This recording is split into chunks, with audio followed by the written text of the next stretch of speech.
Hola hermanos, Dios les bendiga, muy buenas tardes, ¿cómo están? Un gusto poder estar nuevamente aquí con ustedes. En esta ocasión quisiera hablar acerca de un tema que resulta muy relevante porque pues todo el tiempo se habla acerca de el término iglesia, iglesia para aquí, iglesia para allá, voy a la iglesia, voy aquí, voy allá, a qué iglesia asistes, de qué iglesia dependes, es decir, la iglesia, la palabra iglesia se ha vuelto algo bien común y además no solo común, se ha deformado el término a un punto que no es el bíblico. Se ha separado el término iglesia del propósito bíblico de nuestro Señor Jesucristo. Así que a través de este breve mensaje lo que voy a intentar con la ayuda de Dios y de su Santo Espíritu, quien es el que nos guía a toda verdad, trataré de eh, dar un poquito el contexto de lo que realmente es una iglesia o de quién es una iglesia de Cristo. Así que te doy la más cordial de las bienvenidas y comenzamos. ¿Qué es una iglesia? ¿En qué momento aparece por primera vez este adjetivo, la palabra iglesia? En todo el Antiguo Testamento no aparece ninguna sola vez, tampoco aparece en las primeras referencias de Cristo. Aparece por primera vez este término en Mateo capítulo 16 y es muy interesante detenerse a pensar en qué contexto es que aparece por primera vez el nombre iglesia o el título iglesia. Y es Jesús mismo quien le da a la iglesia este calificativo. Juntos vamos a abrir el Evangelio de Mateo en el capítulo número 16. En aquel momento, pues Jesús está interesado en tomar la opinión de sus discípulos acerca de lo que se decía de él. Y dice la escritura en Mateo 16, versículos 13 en adelante. Y este es el principal fundamento de lo que es una iglesia. Dice la escritura: viniendo Jesús a la región de Cesarea de Filipo, preguntó a sus discípulos, diciendo: ¿quién dicen los hombres que es el Hijo del Hombre? Ellos dijeron: unos Juan el Bautista, otros Elías, y otros Jeremías o alguno de los profetas. Aquí nos encontramos ante una pregunta que Jesús ya conoce la respuesta. Él es Dios hecho carne y él ya sabía qué es lo que la gente pensaba acerca de él. Sin embargo, esta pregunta va más bien enfocada a que los discípulos reflexionaran acerca de con quién estaban caminando.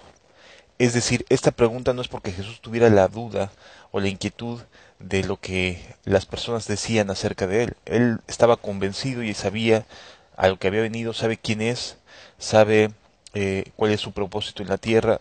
Jesús no tenía duda acerca de estas cosas. Pero la pregunta va dirigida más bien a que sus discípulos se detengan un instante a reflexionar y a pensar a quién están siguiendo. Y yo creo que como creyentes sería muy saludable que nos detuviéramos de la misma manera a preguntarnos lo mismo. ¿Quién dicen los hombres que es Cristo? ¿Qué opiniones hay alrededor de la persona de Jesús, tanto en la sociedad, en el mundo en general? Pero creo que más importante lo que a continuación Jesús les pregunta directamente a ellos. Él les dijo: ¿y vosotros, los que me están siguiendo, quién decís que soy yo? Esta pregunta puede cambiar nuestra perspectiva acerca de nuestra vida cristiana. ¿Por qué razón? Porque hoy en día hay muchísimas personas, muchas personas que asisten a congregaciones y que tienen un concepto de Jesús como de que es alguien que sí murió por nosotros, a quien seguir, pero que en realidad sus palabras, sus mandamientos, su vida, no tienen el peso que deberían de tener para cada uno de los que dicen estar creyendo en Él. De tal manera que es bien importante el poder detenernos y por medio de esta pausa que nos hagamos, respondernos a nosotros mismos. Para mí, ¿quién es Jesús? La respuesta necesitamos meditarla muy bien, porque tiene que ser congruente con lo que estamos teniendo día a día como conducta. Es decir, si yo me digo y si yo confirmo que Jesús es el Cristo, el Hijo del Dios viviente, luego entonces tengo una responsabilidad muy clara de seguir cada palabra del Cristo, el Hijo del Dios viviente. De tal forma que si diciendo que creo en Él, no estoy viviendo en la vida que Él me ha propuesto, entonces me estaría engañando de una manera terrible a mí mismo. Sería una persona totalmente incongruente e hipócrita si por un lado digo, tú eres el Cristo, el Hijo del Dios viviente, es decir, el anhelado de mi alma, aquel a quien esperaba mi corazón, quien deseaba que estuviera presente para darme libertad, y al mismo tiempo, en el camino del día a día, mi conducta reprueba o demuestra que no estoy siguiendo a Jesús. En otras palabras, ¿qué dices tú acerca de Jesús? Para ti, ¿quién es Jesús? Esta pregunta nuevamente es autorreflexiva. Jesús no tenía duda de quién era, pero los discípulos sí necesitaban tener claro a quién estaban siguiendo, a quién estaban siguiendo en verdad, porque sus vidas de esto cambiarían radicalmente. Y sigue habiendo vidas que cambian radicalmente dependiendo de contestar con esta pregunta de manera sincera. Porque si de verdad estamos siguiendo a Dios hecho carne, si de verdad estamos comprendiendo que las palabras de Cristo son vida y nos van a dar vida y le creemos, entonces cambiaremos lo que sea necesario con tal de poder estar cerca y en presencia de nuestro Señor Jesucristo. Cuando Jesús lanza esta pregunta, Pedro le responde de la siguiente manera. Respondiendo Simón Pedro dijo, tú eres el Cristo, tú eres el esperado, el ungido, el Hijo del Dios viviente. Esta respuesta de Pedro tenía muchísimo peso para los judíos. Esta respuesta tenía un peso tan grande para los judíos que el simple hecho de decirlo implicaba que podría ser clasificada de blasfémica una respuesta de tales características. Es decir, era tan delicado responder de esta manera, era tan delicado atribuirle a una persona ser el Mesías, el Cristo, el Hijo de Dios. La expresión aquí, el Hijo de Dios, no solamente es pensar en alguien que nace de Dios, no. Para el contexto hebreo, para el contexto judío, cuando alguien se decía Hijo de Dios, se estaba equiparando a alguien que tenía la misma esencia de Dios, las mismas características, los mismos atributos que Dios. De tal manera que por esa razón la mayoría de los hebreos siempre los escuchas o los lees las expresiones que dicen somos hijos de Abraham. No dice somos hijos de Dios como tal. Dicen un padre tenemos que es Dios, pero no se atribuyen a sí mismos ser hijos de Dios porque estarían hablando acerca de que es la misma esencia de Dios en la vida de las personas. De tal manera que aquí lo interesante es que esta respuesta proviene de Dios mismo.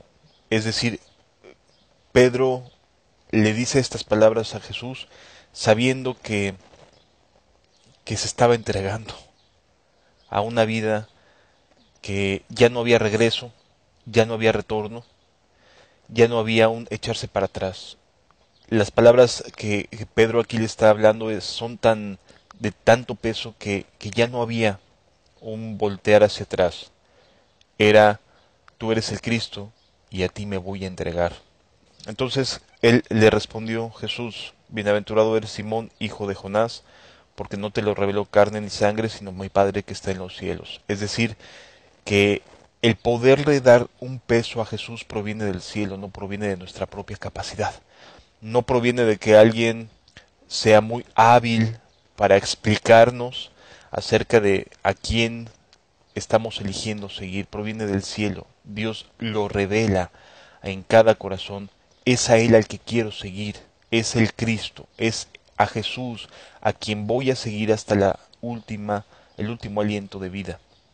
De tal forma que pues muchas personas tienen una versión distorsionada de Cristo, tienen una versión distinta de Jesús, tienen una versión propia, etcétera. Pero este peso específico solo lo tiene Jesucristo. Tú eres el esperado del pueblo de Israel. Y no nos alcanza el tiempo, pero podríamos irnos al Antiguo Testamento y hablar de los atributos que habría de tener el Mesías, de tal forma que habría muchísimo de dónde poder estudiar acerca de las características que habría de tener el Mesías y cómo se evidencia que es Dios hecho carne. Jesús es Dios hecho carne. Entonces, entendamos esta parte, es un peso muy específico aquí el que le da la Escritura.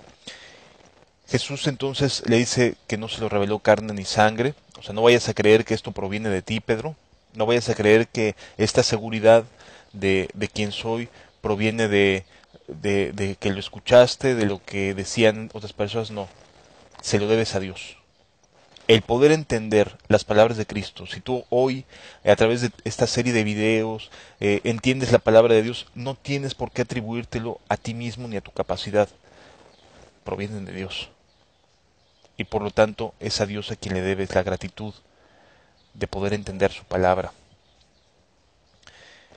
Y le responde a él, a Pedro, de la siguiente manera: y yo también te digo, ¿a quién? A Pedro, que tú eres Pedro. Eso lo sabía Pedro, ¿no? O sea, ya sabía que Jesús le había puesto por sobrenombre Pedro. Ese no era su nombre original. Pero Jesús le pone por sobrenombre Pedro, que significa piedra. Y sobre esta roca edificaré mi iglesia. Y es aquí donde aparece por primera vez el término iglesia. Es la primera vez que se usa la palabra iglesia. Y vale la pena ponerse a pensar lo que Jesús estaba queriendo decir, porque en el mundo griego, en el mundo helénico, la eclesía, que sí es la palabra que se nos traduce en nuestro castellano como iglesia, era la asamblea que gobernaba a los griegos. Es decir, era un gran auditorio donde estaban convocadas las reuniones en general, podía entrar quien así lo decidiera, y entraba a estos grandes escenarios helénicos, a estos grandes auditorios, y se escuchaban las propuestas y se votaba por la generalidad que estuviera ahí presente. Esa era la eclesía, era la asamblea griega que se convocaba para tomar decisiones, quizás locales o quizás hasta de todo lo que es el pueblo griego en lo general.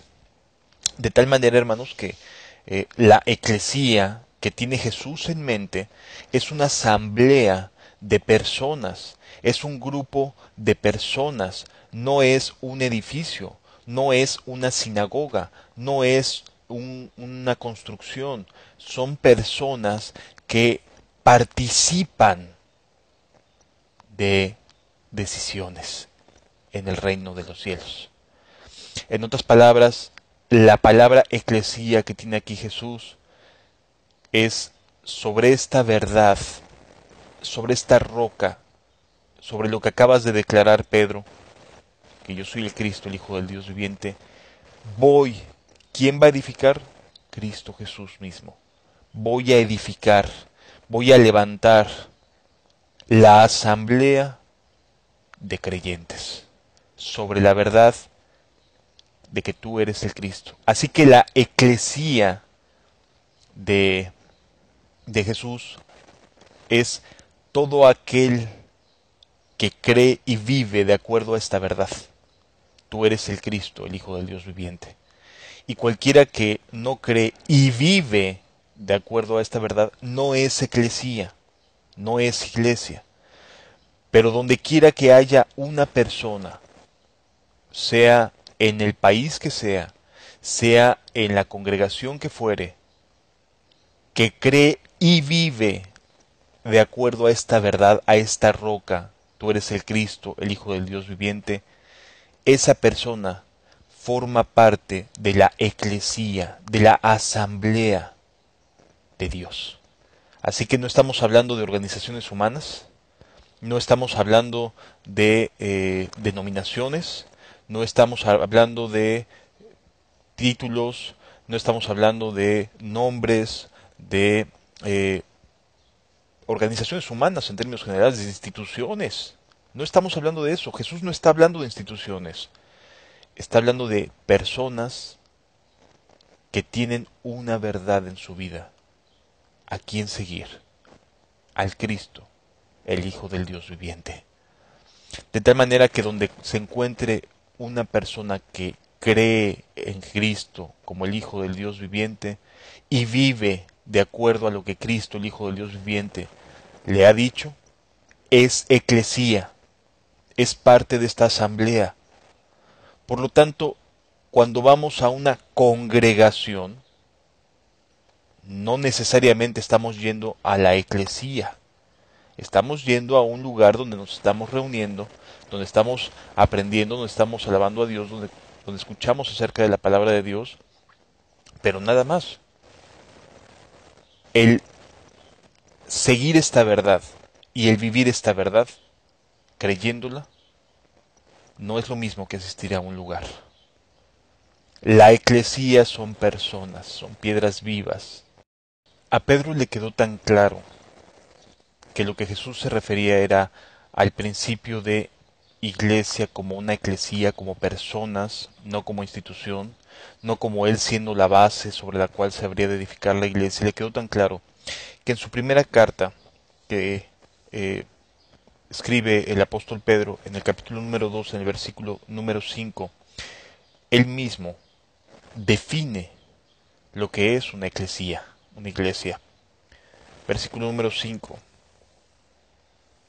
Vosotros también, como piedras vivas, sed edificados como casa espiritual y sacerdocio santo, para ofrecer sacrificios espirituales aceptables a Dios por medio de Jesucristo. El concepto que tenía el apóstol Pedro de iglesia era de piedras vivas, edificadas espiritualmente. En otras palabras, Pedro no veía congregaciones, grupos, edificaciones, etcétera, como ahí está la iglesia verdadera, allá está la iglesia verdadera, esta sí es la congregación verdadera, aquella es la congregación falsa, etcétera. Es decir, para Pedro, la iglesia son piedras vivas, no piedras muertas, no organizaciones humanas. Son piedras vivas que se ajustan a la verdad eterna de tú eres el Cristo, el Hijo del Dios viviente. Entonces, amados, qué importante es poder darnos este espacio para entender. En primer lugar, la primera vez que Jesús ocupa la palabra eclesía, la ocupa para fundamentar sobre qué verdad habría de crecer una persona. Tú eres el Cristo, el Hijo del Dios viviente. Y entonces resulta todavía mucho más importante entender que dependiendo de tu respuesta es si eres parte de la eclesía de Jesús, sin importar dónde estés.